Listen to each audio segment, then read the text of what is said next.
I met, well, probably about 30, 35 years ago down at your factory with Yes. Peter Corley. And Yeah. you've come a long way from the past into the future with something that's totally revolutionary. I know. Give me a little bit of history, what's happened over the last 30 years. Oh, wow. Condensed. Condensed. That's difficult. It's been a... Okay, well, let's jump forward to this airplane. Okay. How did you get involved in the electric end of it? Well, I've always wanted to electrify the Laser. It's a perfect candidate. It's got low power consumption. We originally had only two 5.5 horsepower engines on it that flew it quite well. So it doesn't take much power to keep it in the air, which is what you need for electric. So I knew I had the right airplane to do it, and I've been, for 10 years, I've been wanting to do it. I've tried 4 or 5 times, spending a couple $1,000s each time and ending up with one component that wasn't going to be good enough. So finally this time I found all the components that were going to work. Basically off the shelf. There's not a whole lot of high-tech stuff that I had to do other than put it together and make sure the numbers were right and make it work. So I'm hoping that this will show people that you can do it. Right now you can electrify a Laser for less than it costs you to put new engines on it that they originally came with. So this is the time of electrics, and this can happen. But I don't plan on producing this. This is a one-off.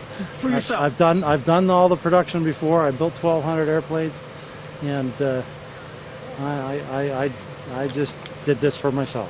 Now, when you were building this particular airplane, did you change anything to lighten the airplane down so that it would be a little easier for the engines? Actually, I chose an airplane that was the heaviest of our airplanes, because I did think I would be flying it off water. So it's got 40 pounds of extra weight in it maybe, versus one that I could have put it on. But I'm happy with what I got. I've got good performance. Weight is definitely a key factor in any electric airplane, so you want to keep it. I was counting ounces until I reread Part 103 and decided that the batteries were the fuel and had to be counted as the 5 gallons of gasoline.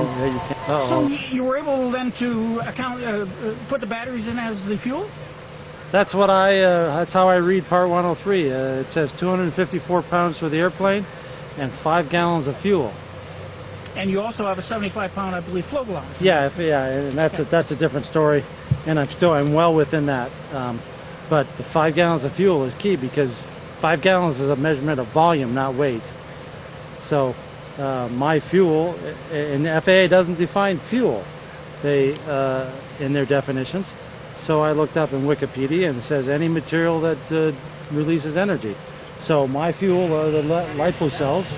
I measured every LiPo cell I have on board, and 5 gallons is 1,155 cubic inches, if I recall, and I have 1,125 cubic inches of fuel. So I have less than 5 gallons of fuel. So I can take all my 90 pounds of battery out, and my empty weight is without battery, which is 200 pounds. Plus the float stuff. Now, when you're flying the airplane, is there any difference in the feel of the airplane?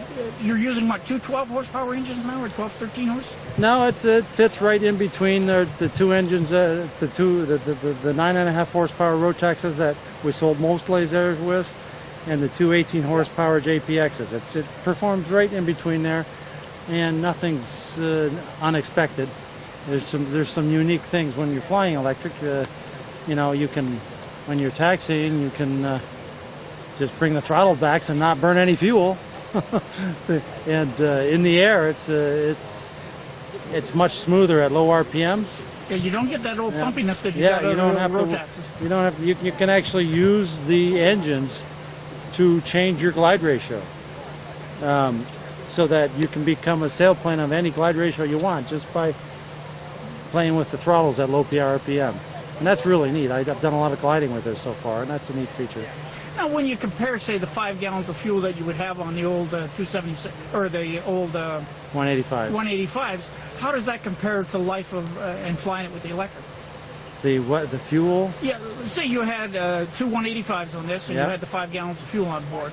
You would be able to fly for what, 3 hours? Yeah, I think we'd be 2.5 hours at most, somewhere in there. And how would that compare to what you're doing now? Well, I'm using. Let's go back to wheeled version because that's what the Rotexes would have been. So the wheeled version, I'm using 1.5 gallons of fuel per every flight hour to charge my batteries. So it's actually less fuel. Well, it's about the same fuel as a Rotex and less fuel than the next one. So I'm greener than I was before. Even charging with generators.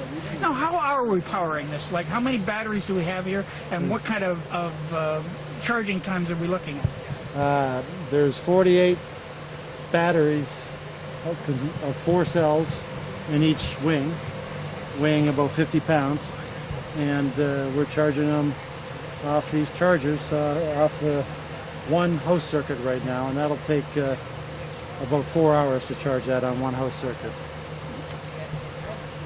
And cost-wise, how would this whole system relate to the cost of, say, 2 185 Rotexes? Well, much cheaper actually. Right here we have the motor at $1,000, the controller at $650, a couple $100 prop. So we got about $2,000 in each engine. You can't consider the cost of the battery in your conversion. Your batteries are prepaid fuel, so it's not a conversion price. It's money in the bank, sort of. So that's about all the costs you have, and the chargers. You just decide how many chargers you need for the charge rate, how fast you want to charge it. With 6 chargers, I can charge it in an hour and 15 minutes. And that's about $1,000 there and $1,000 over there. So let's say you want to duplicate what I've got here. You've got $2,000 in chargers, $2,000, you got $6,000 plus your prepaid fuel, which is $3,300. So for about $10,000, you're flying with this, and you got about 300 hours worth of fuel on board. But you got to charge it every hour, 40 minutes. If someone had a laser, wanted to do a conversion like this, what are they going to have to do to their airplane in order to accommodate the engines? Or the whole setup? Well, if they want to match what I've done, they have to build 3 battery compartments in the wing, and they have to buy the batteries and assemble them on a circuit board like this, which I'd be happy to give anybody the drawings for.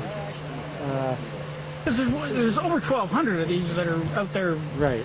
and a lot of them are flying the old Pioneer That's right. chainsaw There's a lot of engines. lasers out there that need electric power because the engines are old, and I think I'm going to increase the value of the used laser market by flying here.